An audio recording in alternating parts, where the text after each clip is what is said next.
Thank you for joining us today for the CBI webinar, Painting Pictures with Sound. I'm John Morris, president of CBI. Should you want to reach out to me sometime later, my email is president@askcbi.org, and be glad to communicate with you on whatever it is you want to talk about. So you know, this session will be recorded, it will be archived, and will be made available to CBI members online. As a reminder, as we begin, please mute your microphone if you haven't done so already. Looks like everybody has. Should you have a question or want to provide feedback, I ask that you digitally raise your hand. Click on the icon labeled participants at the bottom center of your PC or Mac screen. At the bottom of the window on the right side of the screen, click the button labeled raise hand, and then your hand is digitally raised. When the time's right, I'll call on you. You may also add a question or comment by using the chat function. For a list of upcoming web sessions, and we have several, go to askcbi.org, click on resources, then click online discussion and webinars. Our next session is a great one as we prepare for return to school and will be of interest to your student managers, which of course can join these webinars. That'll be on Thursday, August 8th at 3:30 in the afternoon Eastern Time, and it's I'm in charge, now what? And if you haven't heard yet, CBI is now 2020 NSEMC online, and we're going to be holding that on October 28th to 30th.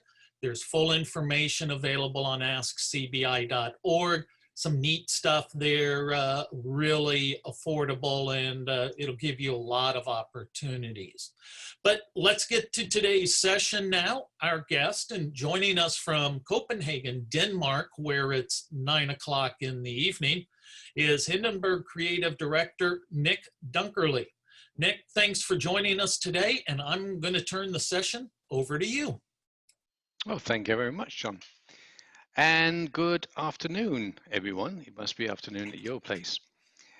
This is, well, I am the creative director of Hindenburg Systems, and if you've never heard about that, we are a software company that produce audio editing software primarily in the olden days for radio production, but obviously now also for podcast production.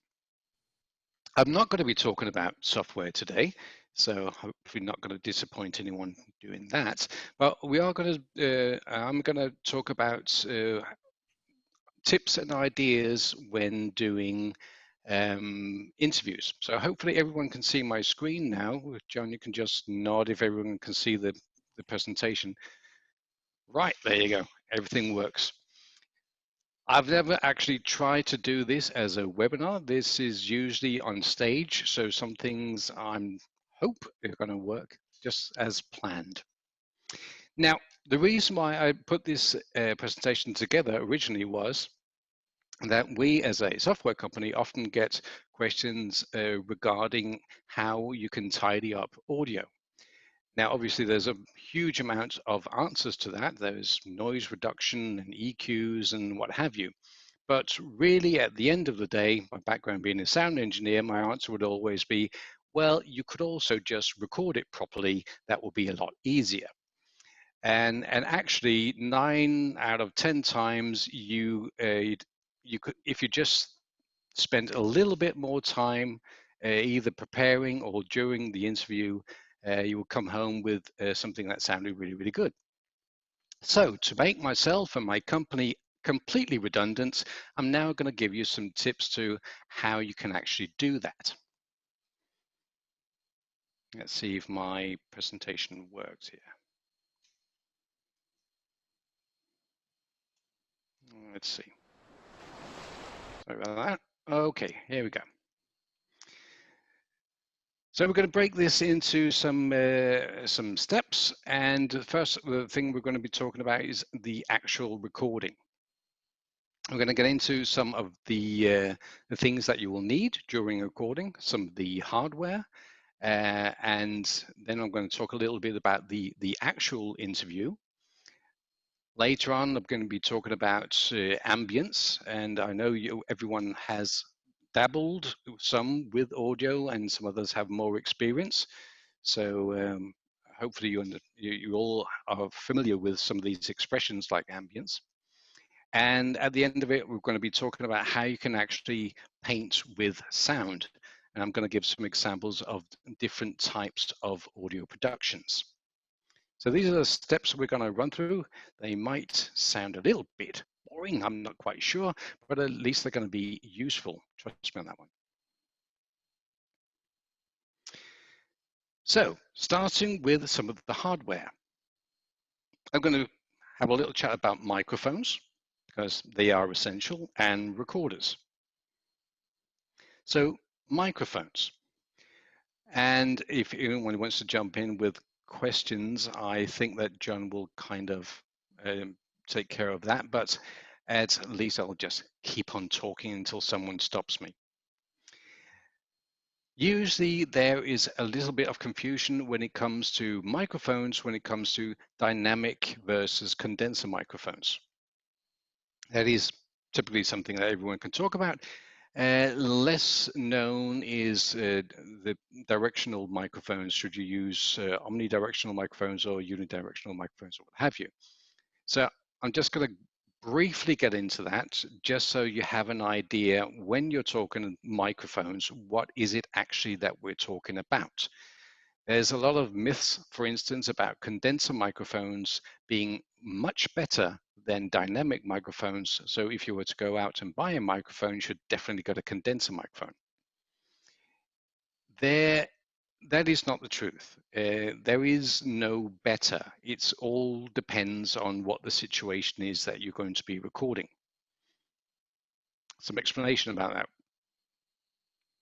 So the difference between a dynamic microphone and a condenser microphone is actually in the membrane itself.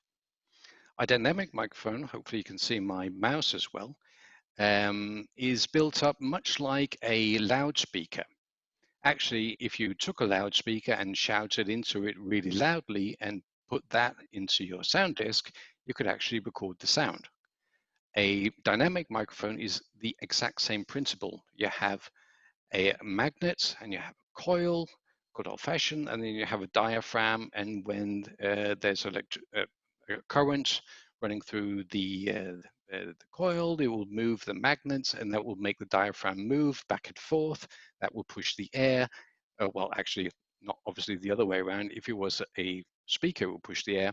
But in this case, it's the other way around. The voice will move the diaphragm, that will move the coil, that will induce a current into, and so on and so forth. So the whole point is that it's mechanical. There's a lot of mechanics. There's a coil there, and there's a diaphragm, there's a magnet. So you have to use some force, so to speak, to get a dynamic microphone to work.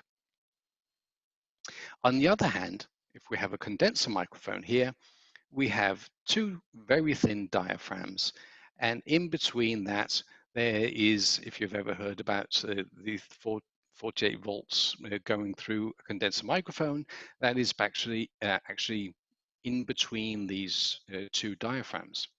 And the point, the way that it works is when you speak into the microphone, the diaphragm here moves, and that creates a small alteration in the currents, and that is then translated to an electrical signal, and you can record that.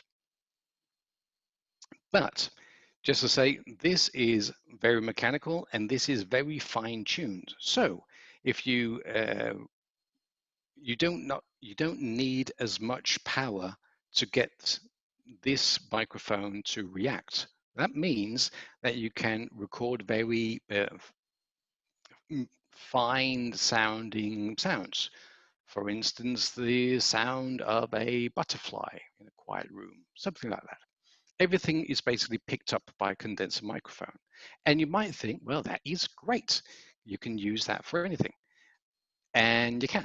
The only slight problem is because it's so finely tuned, so to speak, it will actually really pick up on everything. So if I say P or B or anything like that, it just slightly got any slight energy to it, it will make this microphone pop. You probably heard that quite a few times. The dynamic microphone, on the other hand, is much more resistant to that kind of um, outbursts, so to speak. So this is why dynamic microphones are used on stage. If Mick Jagger is shouting into a microphone, it's 100% sure that it is a dynamic microphone. On the other hand, if you have a controlled environment like a radio studio, more than likely you will have a condenser microphone, because there you can control the environment and you can have pop filters, and it sounds great. Because yes, the condenser microphone does sound better, it does sound richer, but it is just slightly more fragile. So if you were going to do an interview in the field, for instance, and you're not quite sure what it is that you're going to meet at the other end, you could be doing an interview in, I don't know, if you're a weatherman and it's windy outside, you would definitely not use a condenser microphone because you will only get noise out of it. I hope that was clear. Just going to jump on to the next thing. This is just to say, if you've ever wondered what the hell is directional microphones anyway, this is kind of what it is. It's a question of what the microphone will, how it will pick up around it. So let's the image here is the microphone seen from top, and the omnidirectional microphone will basically pick up sound all the way around. A typical microphone will pick up the most of the audio from the front of it. This will be a cardioid microphone, and for some reason in America there are a lot of journalists that use these hypercardioid and supercardioid directional microphones, and the point of them is they will only pick up in one direction, straight in front of it. Sometimes you can see them in older spy movies where they will point this very long microphone at the neighbor building and they can pick up the sound from there. The point is it will only pick up in that direction and it will screen off everything else from the behind and from the sides. Some journalists will use them, typically because they have seen Ira Glass use them. And you can do it, but it's very tricky because you have to really know what you're doing when you're pointing the microphone. And usually they're on top of that, they are also condenser microphones. So that means they are very prone to pops and what have you, and at the same time you have to point them in the right direction. So if you don't have his Ira Glass's 25 years of experience doing field recordings, you might not want to do that. It's just a suggestion. I would typically go for the omnidirectional dynamic microphone because you can really give that a beating, and that is what you want. This is such a beast. It's not, I'm not saying that you should use a microphone like this or this one specifically. It's just to say the Electro Voice is something that's been used within broadcast radio for, I don't know, 200 years. It's a great little microphone. You can carry it anywhere. You can do microphone interviews anywhere, and it will always work. And on the side, you can probably open your beer with it or build a house with it. It's really, really rugged. So if you are a journalist in the field a lot, having a microphone, not specifically this one, but something like it, is great to have. Because that way, when you get home with an interview, you're fairly certain that the sound is what you want. Very quickly, just addressing recorders, if you're thinking about what types of recorders you can use. And we've got more or less these three different types of recorders. We've got your iPhone that you can use, or Android or whatever. It's definitely the most convenient recorder that you can have because most of us have a phone with us.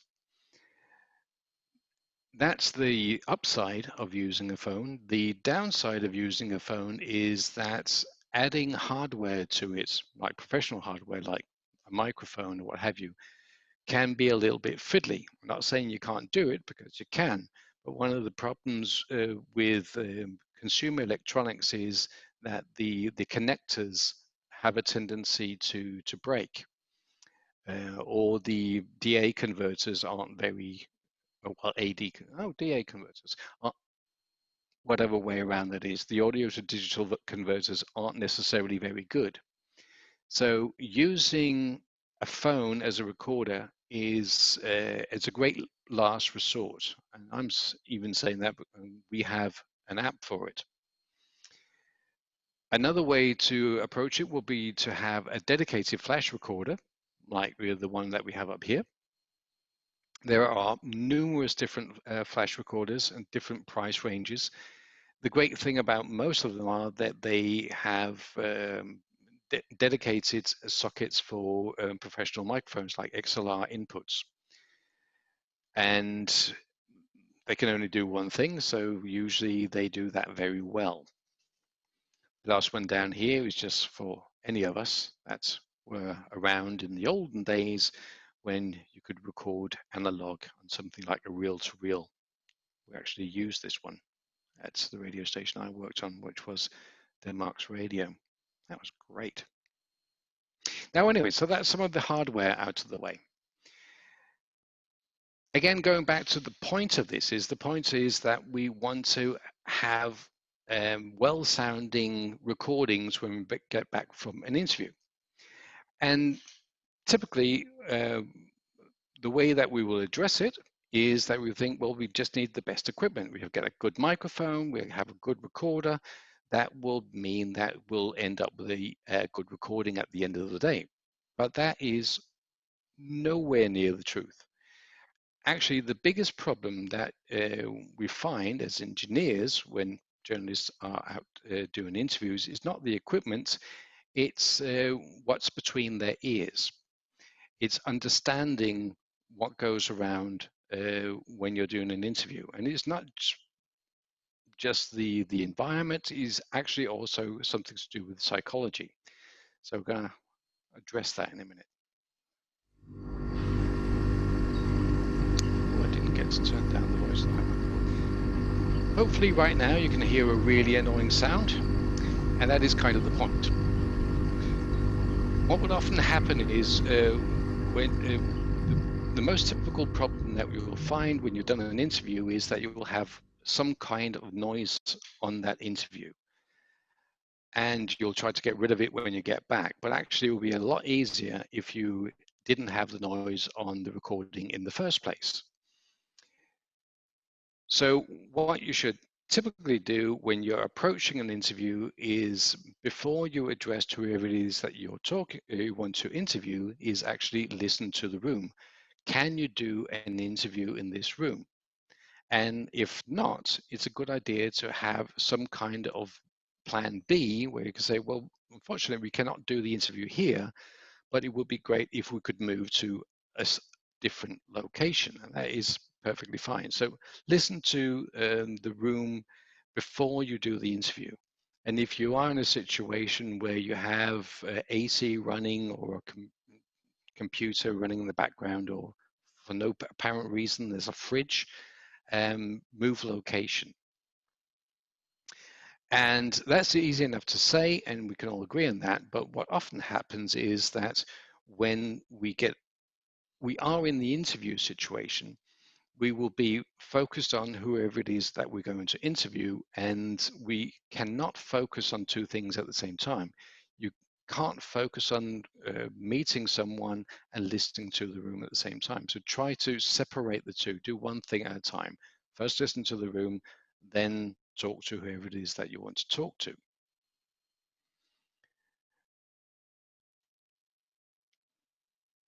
And as mentioned before, then find a nice quiet place to actually conduct the interview. You can always go to the library, that should be quiet, or maybe outside on a nice quiet evening. I prefer going to Greenland for all my interviews. Now, actually, there's another thing I just remembered why this works on a stage, because usually I now invite someone up to the stage, because there are a few things that I hope you can see my hands. Anyway, because the next issue is how do you actually approach the person that you're interviewing? I don't think I have a slide for that. Because wait a minute, I'll get back to that in 1 second. I've just got one more slide when it comes to listening to the room. Get back to that little thing. There's this one as well.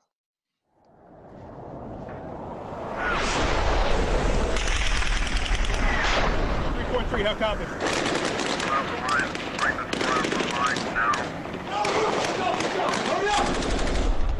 Because I just said it would be great if it was nice and quiet when you do an interview. And yes, for most parts, that is a good idea. But in some situations, you would actually prefer not having someone chat to you while you're trying to talk. Sorry about that. You actually prefer to have the noise of the environment, because that is going to create the story as well. So if the story that you're telling will be told best in the actual environment of the story, then by all means use the environment as you're recording and not just put it on afterwards, because sometimes reacting to the environment is a great thing.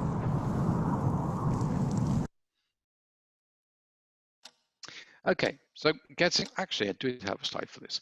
So when it comes to doing the actual interview, quick for time. Some of the problems you'll encounter when it comes to bad sound, again, it's got nothing to do with the microphone. You've got a good microphone, you've got a good recorder, but you're still getting bad sound. It has to do with that you're not getting close enough to whoever it is that you're interviewing. And the situation could be, let me just try to set up a situation. The situation could be you get into an office, whoever it is that you want to interview is sitting on the opposite side of a table, and you will take the place at the opposite side of whoever it is that you want to interview. And now you're ready to do the interview. So what you'll do then is you'll take a microphone and you'll have it go back and forth over the table, like so. I'm assuming that everyone has tried to do that. That is not necessarily a very good idea, because what will happen is, let me see if I can find something that resembles a microphone. How about a pen? What will happen when you do this, first and foremost, is at the bottom of the microphone, you'll have a cord. And when you do this back and forth number, if you don't have a loop around your finger or hand, it will do a little click every time you go back and forth. So you have to get home and edit an interview that sounds like this: click, click, click, click, which is really, really annoying. It doesn't always happen, but it can happen. And if you have that clicker thing, now you know where it came from. The other thing is, if this was a microphone, I would be on mic, so to speak, when the microphone is here, and off mic when it's there.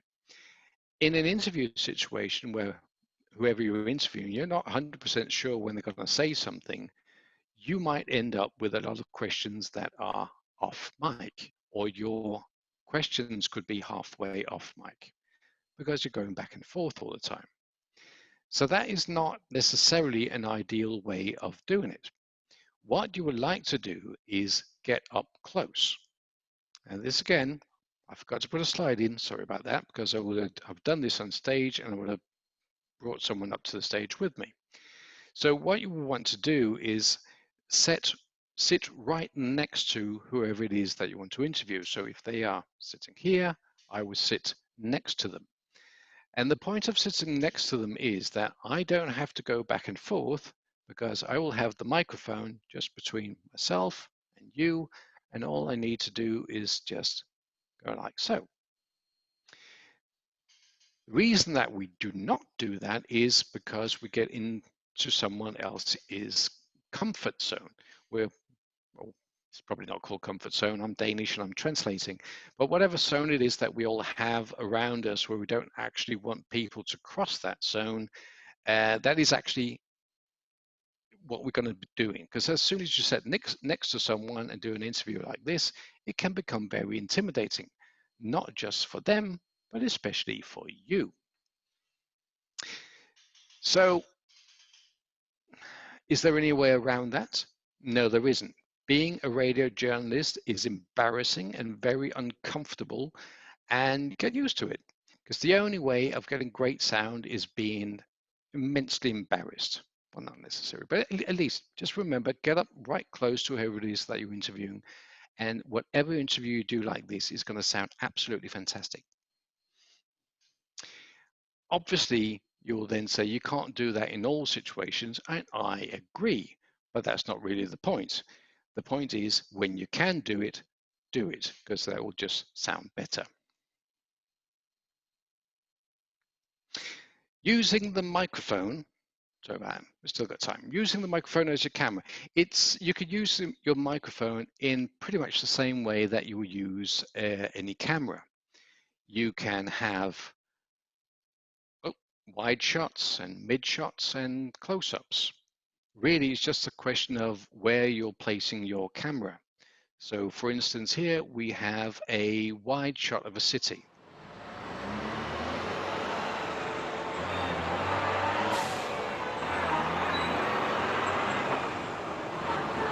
So we've got a bit of sound, ambient sound from the entire city. But we want to move from the city and we want to be a bit more specific. So now we can focus our camera on the outdoor shot of the cafe. And then we can go into the cafe and then we can do a close-up.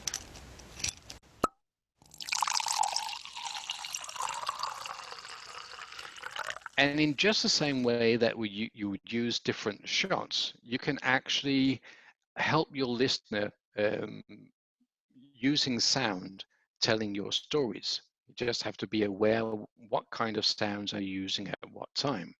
And using sound as a way of moving your story forward is actually a great thing. But often it is something that we first remember when we get back again. So it's always a good idea whenever you're out on location doing a recording, and I do realize that many of you will just be doing radio production in the studio, but if you are on location, always remember after any interview to record ambience. Even just in the place where you actually did the interview, and even if it's quiet, record that ambience, because you're going to be able to use that later when you're editing. It's a different story. We're not going to be talking about editing today, but just anyway, just record at least 30 seconds of ambience when you're done recording. By the way, that's another embarrassing moment. So you're sitting in front of the director of Apple, what have you, and you're finished your interview and you just said, thank you very much. And then you say, can you please be quiet for the next 30 seconds? That's a long time. But anyway, he'll be happy to do it and you'll be flustered. But after 30 seconds, when you get home with it, you'll be very happy.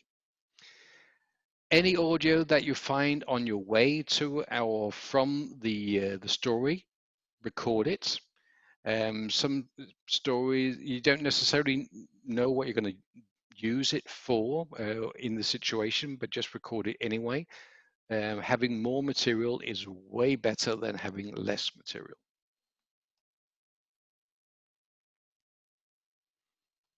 Right, scripting, quickly.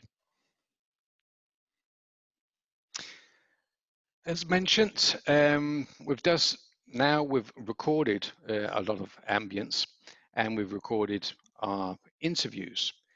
So the next thing that we need to do is somehow organize this material. And it's really sorry about that. There was a slide that I forgot. And not just having ambience in the interview, obviously you need to track your own voice.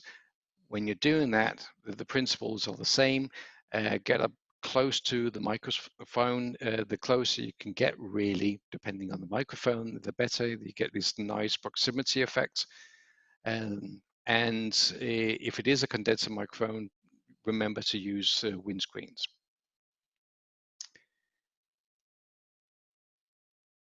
Jumping slightly back again. So we've got our ambience. Knowing your material. Now, in the olden days, and I can actually say that because I was there, when we've been on location doing interviews, we actually had to take it from the reel to reel and then go digital with it. We actually did have computers at the time, but that meant that we actually had to listen through all the material. And the great thing about that was that when you listened to your material, you knew, oh, there was a really good little highlight there. There was I remember there was a car running by there, or there was a deer being shot in the background. Or you need that. You don't necessarily remember that if you just done some recording and then you just take that file and drag it into your system.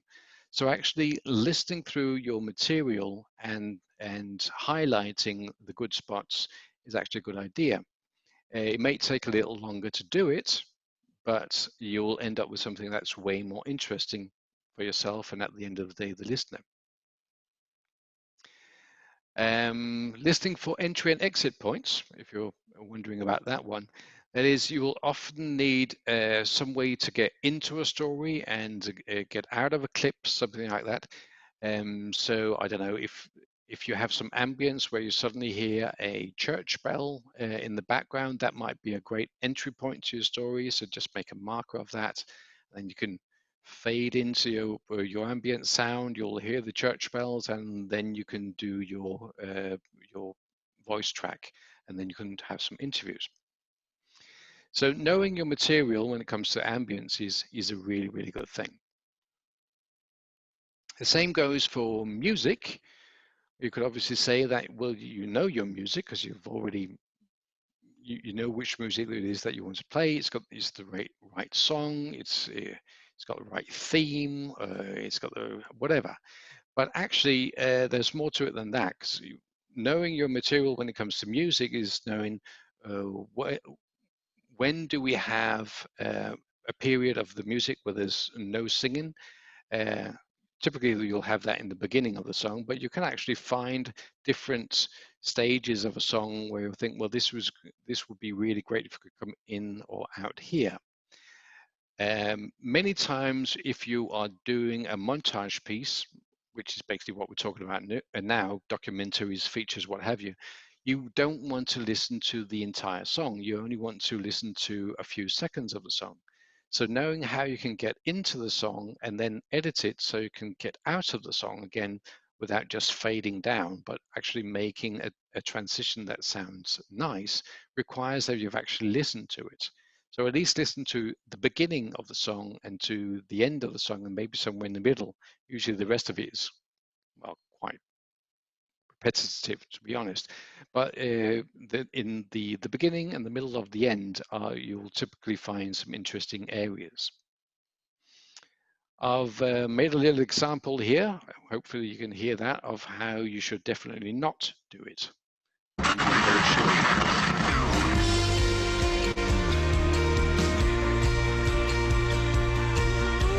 I think that the Drake equation is truly an iconic equation. No one would have believed The question of extraterrestrial life. that human affairs were being watched from the timeless worlds of space.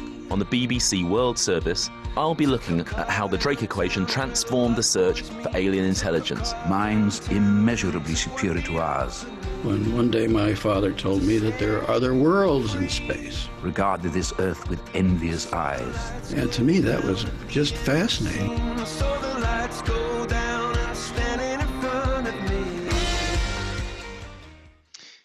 Now here, typically I would ask someone in the audience what the hell was wrong with that, but I have no idea if you're still out there and still awake, but I'll just answer it myself then. The problem with this example here was that he was singing basically all the way underneath the audio clips that were adding on top. And You hear this quite a lot. Quite often this is done, and obviously it's a mistake because me as a listener, I can't focus on two things at the same time. And what you're presenting me with in this situation is that you want me to focus on what someone's saying at the same time as I'm trying to focus on what he's singing in the background. And that basically means that my focus is gone. And I have no idea, what to do with this piece. So that's a no-no. You should never have any vocals underneath the recording. I just did a different version of the same one here where I've edited it slightly differently.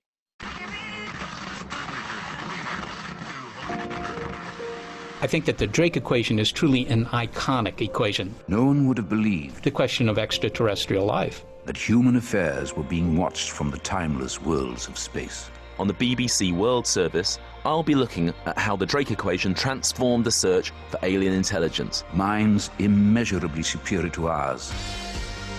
When one day my father told me that there are other worlds in space. Regarded this Earth with envious eyes. And to me, that was just fascinating.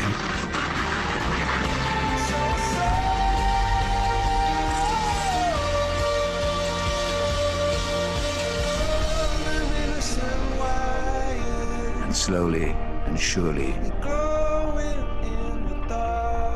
they drew their plans against us. This is the exact same song, the exact same material, the voices and what have you, that are used. The only difference in these two different examples is that I've edited the music differently. That's it.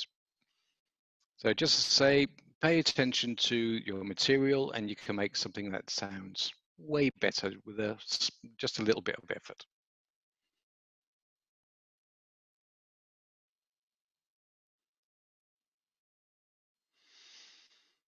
Right, mixing up the colors.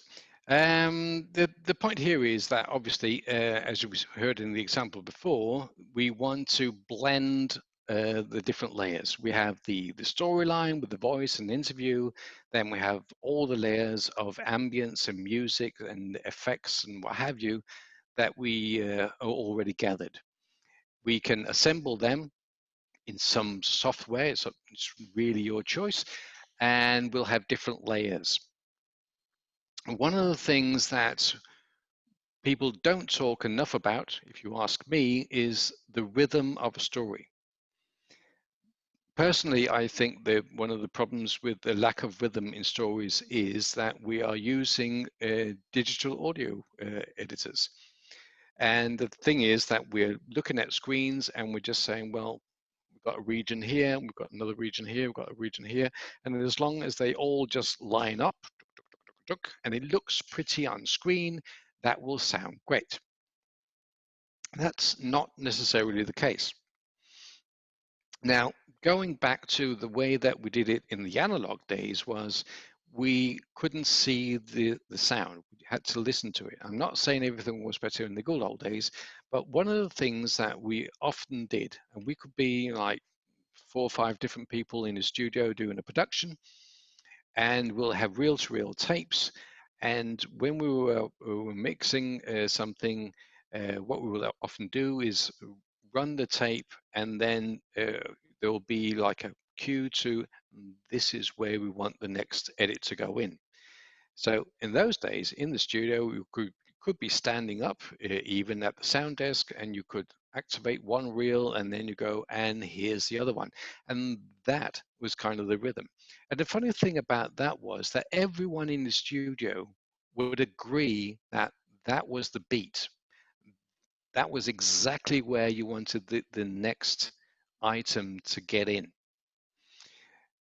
But we don't do that anymore. We don't hang around and listen to the transitions. And we don't have that flow of having the whole program been mixed in real time. So what you can do, and what I would recommend that you do sometimes, is actually do the same thing. Don't just place the next region, snap it up to the previous region, what have you. Actually wait, don't put it in there yet, just play back your audio, and then feel the rhythm of the narration, and then you just go stop. And then you stop your playhead, and then you snap the next region to the playhead. That way you'll have a natural rhythm in your piece. And obviously that also especially goes for when you're adding music, because that will obviously have a beat of its own. So if you're adding a voice track to music, then do it rhythmically, because if radio is much like music, there's rhythm to it, and the listener will feel that rhythm. And if you don't feel it and you start editing to what is not a rhythm, then it will be like dancing to something that's completely out of beat. So try to keep the rhythm, find the rhythm of your story, and be consistent with that rhythm. God, it's strange not having an audio that you can respond to. Now here, at the last couple of minutes here, oh, there you are, John. I'm all alone in cyberspace. I just wanted to play a few different styles. And it's just because there's, especially when I'm talking to younger radio producers or podcasters, there's a little bit of confusion of what is it actually that we're talking about.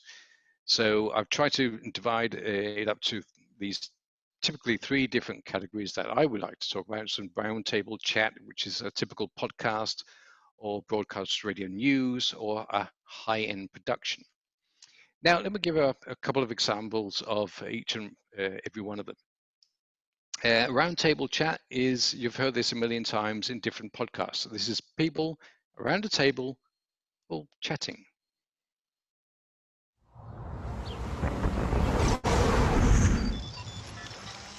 Welcome to Still Untitled, the Adam Savage Project. I'm Will. I'm Adam. And I'm Norm. Hey! Hey, we're back. We're back. It's another month of trips. It is. When you quit Mythbusters, Yeah. I thought, oh, it's going to be nice. Adam's going to get to spend some time at home. He'll be in the shop some. No. He's going to just, relax, have fun. Well, so I just got back from a 12-day trip. Oh, my goodness. That I visited, I think, 9 states in 12 days. That's it? What a slack ass. Were any of those road trips, or was all by plane? Let's see. Just to do this as fast as possible, I flew to Portland to have a birthday. Jamie, why are we here? We're here because my dad's written a porno. Your dad's written a porno? Erotic literature. Why?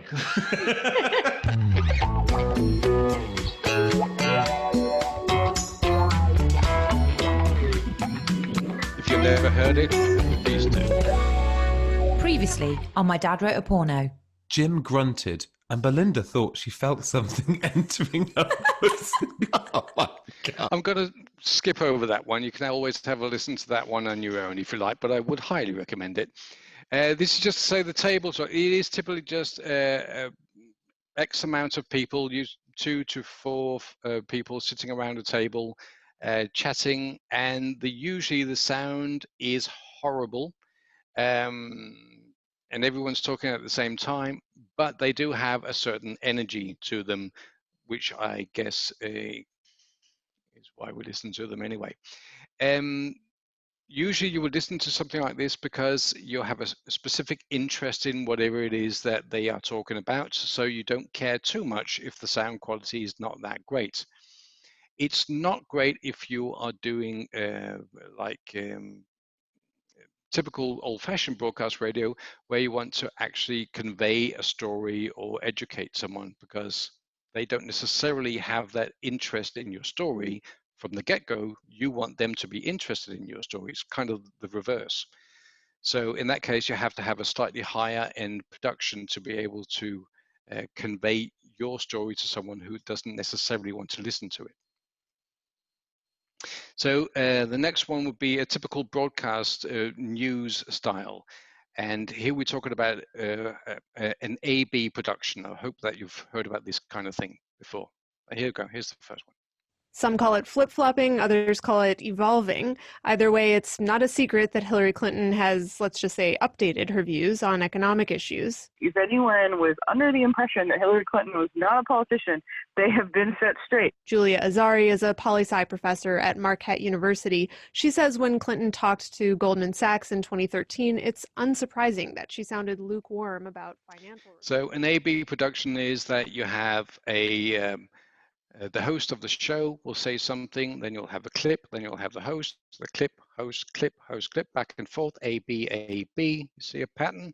The Bank of England has been very heavily involved in the response to the Leave vote. Let's hear a clip now from Mark Carney, the bank's governor, just after the Leave vote was officially announced. We've taken all the necessary steps to prepare for today's events, and in the future, we will not hesitate to take any additional measures required to meet our responsibilities as the United Kingdom moves forward. Thank you very much. Any additional measures required? What will those measures be? What has the Bank of England been doing, and what can we expect it to do? One, it's likely that they're going to cut interest rates. They're already very low. But in this case, they actually had two hosts that will then talk about things.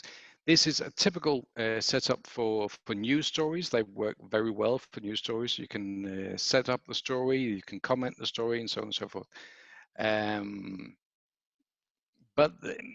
And that is actually the only place they actually really work. If you're trying to do a documentary or something like that, that style doesn't work in the same way. You'll still need different clips, but you'll use it in a different way. So the last couple of clips we've got here are more of a high-end production. Now, the next clip is from a show called Planet Money. I know it's just going to start as soon as I trigger it. I forgot to put a trigger in there.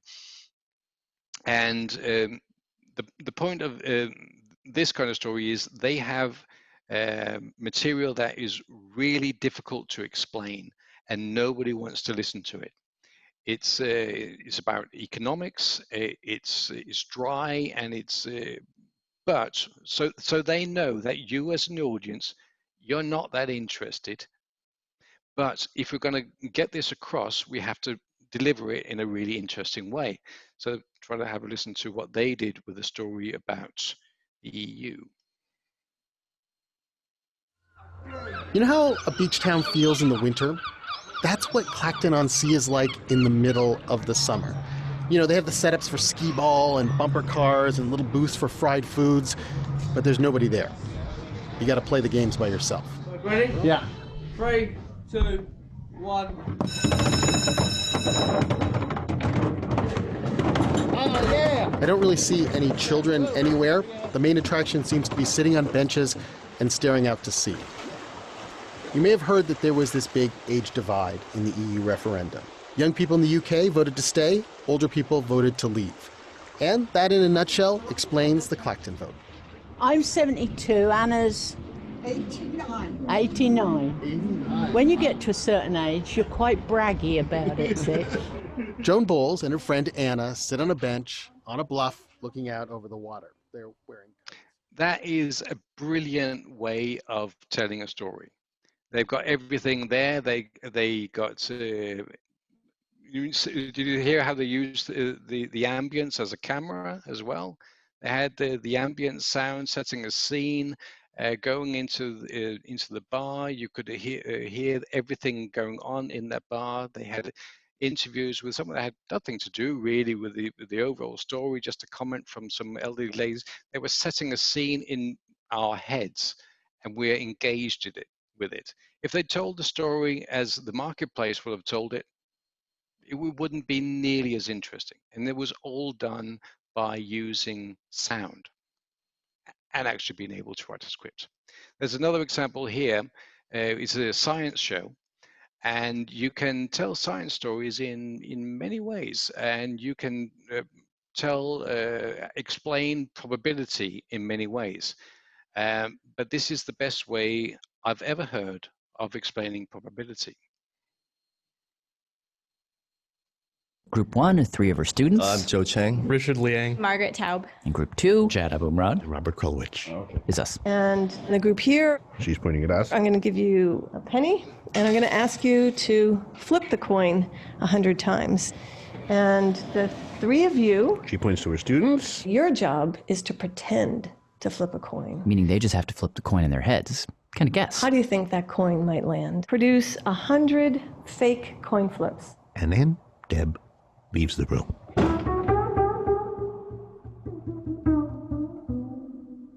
So our students start whipping through their imaginary fake flips. Heads. Tails. Tails. Heads. Tails. Heads. How many is that? While we actually flip the coin 100 times. Heads.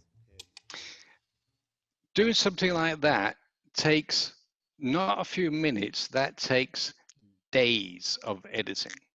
It's so complicated getting all these small clips together. And it sounds easy. It sounds like they're having a conversation, just talking back and forth and having a little bit of banter. Oh, no. It takes forever for them to get these things spot on, get the rhythm spot on. And actually, especially in this podcast, it took them months to do it. If you ever find it, there's another story about a girl who lets go of a balloon and it lands in the other end of England. It is absolutely fantastic the way that they put it together. And they do all this because they want to explain something that's really difficult to explain. And if they didn't do it, it wouldn't be of any interest. Well, it'd probably be of interest, but I wouldn't listen to it. So they know for me as a listener to follow along what they think is important, they need to put it into a framing that is compelling. That takes time, takes effort, and takes skill. And I really hope that more of you young people out there start doing it and listen to it. And it's difficult, but do it anyway. Some software is easier to use than others. I'm just saying. Last one here is radio drama. This is one for you, John, if you haven't heard it before. It's Black Tapes. Coming up next week on the Black Tapes podcast. Hi, this is for Dr. Strand. My name is Keith Dabbage. I'm the guitarist and songwriter in a band out of Seattle. You may have heard of us, Haster Rising. Our lead singer, Jeff, died recently. I just heard you on Alex Regan's podcast, and I was just wondering if I could speak with you about something. It's something I think you'll want to hear. A recording. You probably already know about it, because of what you do. I think they call it the Unsound. Keith Dabbage, lead guitarist and principal songwriter for popular underground hard rock band Haster Rising. If you're from Seattle, you've heard of them. If you're not, you may have heard of the lead singer's violent suicide a couple of weeks ago. He hammered a knife into his chest with a polo mallet. Haster Rising was often in the news because of their ongoing conflict with the religious right. Local church groups have picketed their concerts, claiming they promote Satanism. So, they all died within 1 year of hearing the Unsound, just like the story says. You don't think that's at least interesting? Not really. Every myth has its origin, and Antarctica in 1962 is where the dying within a year story was born. Dr. Strand's Black Tape number 3 contains a lot of... At some point. Sorry about that. It got on a bit. Radio drama is great to hear that radio drama is back again. It's getting... national broadcasting, at least here in Europe, can't afford to do radio drama anymore, but fortunately we see that small enterprises are doing their own radio drama. It has many of the same aspects as the very high-end features broadcast with many layers and clips and rhythm and what have you, and it's obviously scripted and it's obviously fake, but it's still really fun to listen to, and if you've ever tried to produce it, it's extremely funny to produce. It's so much fun. I love doing that kind of thing. So anyway, back to you, John. I think I've spent my time, and if there's any questions, I'll be happy to answer anything. Yeah, so if you have a question you want to ask, you can type it into the chat, or again, you can raise your hand, electronically raise your hand. One of the questions I had, I ran into this the other day. You do everything you can to control the quality of the audio. As you said, that's the first part. But something happens in it that's beyond your control. For me specifically, it was something electronic that happened. that. I knew I was going to get that one. Yeah, I had a blip. I mean, you could hear this bloop, and then there'd be some static, and then another one, and that would repeat about every 4 seconds, maybe just a little bit more often. What would be some of the general steps that you would take to try to clean up audio without losing all the quality of the audio? Oh man, that's a good one. You know the old expression, you can't save it in the mix? That's one of them. Because those blips are just going to be on top of when some people are saying something. It is next to impossible to get rid of it, unfortunately. I was hoping they were going to say, how can I backtrack and figure out what's wrong with my equipment? Because actually often people don't realize there is a method to figuring out where something's wrong, and it's always you should always just take every part of the time. See, does your microphone work? Okay, if your microphone's working fine, then does your cable work? And if your cable's working fine, does your recorder work? And so go methodically through all the steps until you figure out, okay, well, there's something broken here. And you can do that in different ways. If you're not sure if it's the microphone, then change the microphone. If you have the same problem with a different microphone, then let's rule out the microphone. Change the cable. You have the same problem with a new cable, and so on and so forth. And typically it's cables. It's either the small connections in the microphone, especially with cheaper microphones, they don't have that XLR connection. They break, or it will be something inside the cable because you ran over it with your car. And this one was difficult because it showed up after several minutes in, went on for probably 20 seconds, 30 seconds, and then went away. So really? Yeah. Oh, actually, it can also be induced. If you were next to a big magnet or for unknown reasons or something like that, if you don't have a screen, how much do we get into these things? When you got 3 wires in your cable, there's a screen there, and that will actually protect the cable from any induction of electromagnetism, and you don't have that with cheaper equipment. I'm not saying that is the problem. I don't know what equipment you were using, John, but it could be something like that. Another question, and this one's always tough. Sometimes you can't isolate sounds as well as you want, especially wind.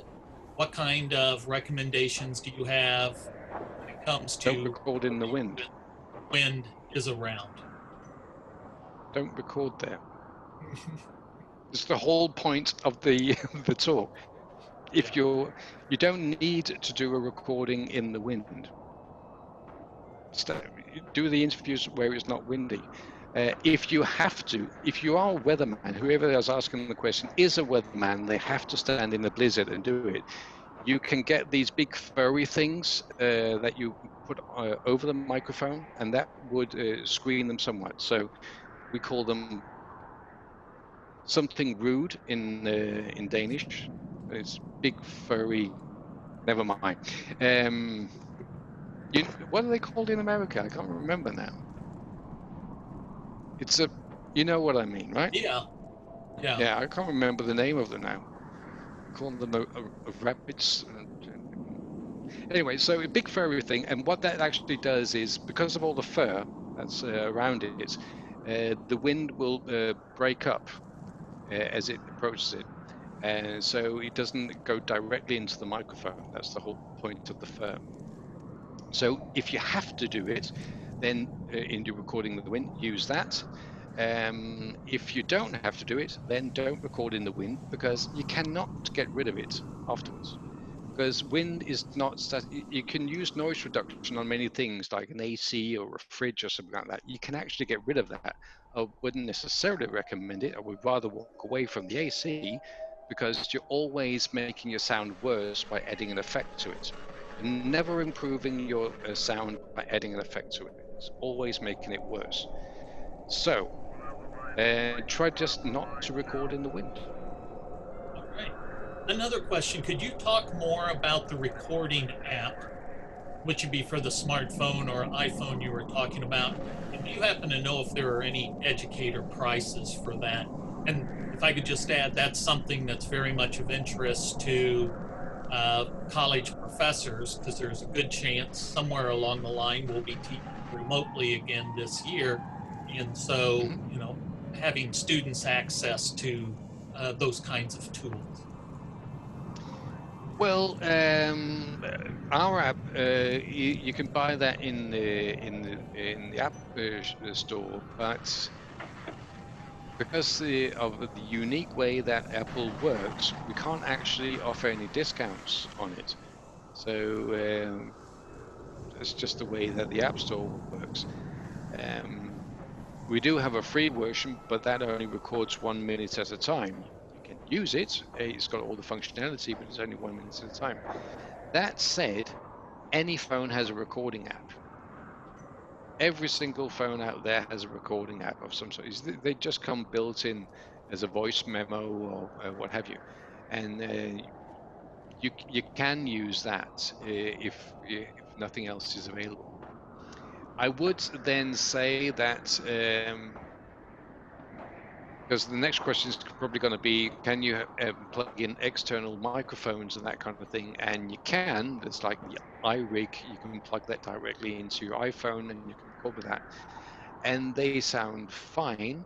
I must admit that if you turn your phone the right way around, which is actually the bottom up, because the microphones are down there, and you record with that quite close to whoever it is that you're recording, getting close and do a recording like that, that actually sounds good. I must admit, the built-in microphones nowadays are halfway decent. They can be used. They are not as good as a professional equipment. They're just not. But if you don't have anything else and you're just learning how the basics, they're fine. Okay. Another question, what programs do you suggest to create complex editing, such as what was displayed in Radiolab? Here's an opportunity for you. Did I mention that I'm from a software company that does audio editing software? I don't know if that came across. Now, the things that they're using at Radiolab are actually Pro Tools, and that's because Jad has been using Pro Tools like forever. And if you know a program very, very well, it's great. The thing about Pro Tools is it's a bit like Photoshop or something like that. If you're very, very good at it and you use it every single day and know all the ins and outs of it, these programs are fantastic. If you don't, if you've ever sat down and actually tried to do anything simple in Photoshop and you've never seen it before, it's a complete nightmare. So what we do here is we actually create software that is fairly simple to use, even if you don't have an engineering background. And you can do quite complex things, like you can easily do documentaries and features, and you can actually, I could actually edit my way out of something like with Radiolab, but we do have some limitations when it comes to the very, very specific things, like being able to automate your cue in an EQ or whatever, you know, just really small things. And that's by design, because if we get too cluttered and can do everything, we'll basically just be another Pro Tools and it'll just confuse you. So what we've tried to do is make it fun and easy to produce something of a very high quality, especially when it comes to the story side of it. But if you really want to go all the way, then there are other options out there, obviously, and some would even say Reaper is good for that kind of thing. But Reaper it's the same situation. Reaper is basically just a knockoff of Pro Tools and Logic and what have you, and they are aiming for the same kind of complexity. And I must just add one more thing. I forgot the time here, John. I'm not quite sure how much time we've got, to be honest. Oh, we're about to wrap up, so yeah, go ahead. Okay. Let me just say this one. Most audio editing software out there is not designed for your audio editing needs. It's designed for music production or film production, all of them. every single one of them have that in mind. That's why you can do MIDI tracks, and you have virtual synths, and that's why you can synchronize it with video tracks and what have you, because they're a very specific need. What we're doing within radio and podcasts, they have absolutely no interest in that whatsoever. So, not to just pat myself on the back or anything, but we are actually the first audio company out there that have made something that is specifically for audio storytelling and nothing else. We can't do anything else, and that's per design. I don't want any music production things in there. Okay. Well, thank you much, Nick. We really appreciate it. I know it's getting close to bedtime where you're at, so I don't want to keep you that's fine. Going too late. Do want to remind everybody our next webinar will be I'm in Charge Now What. That'll be Thursday, August 8th. And a recording of this webinar is available to CBI members through your CBI member account. And we have several people saying thank you in the chat function for what you did today. Thank you. Thank you very much. Thanks for joining us, everybody. And we look forward to joining you again next time. Have a great day, everybody.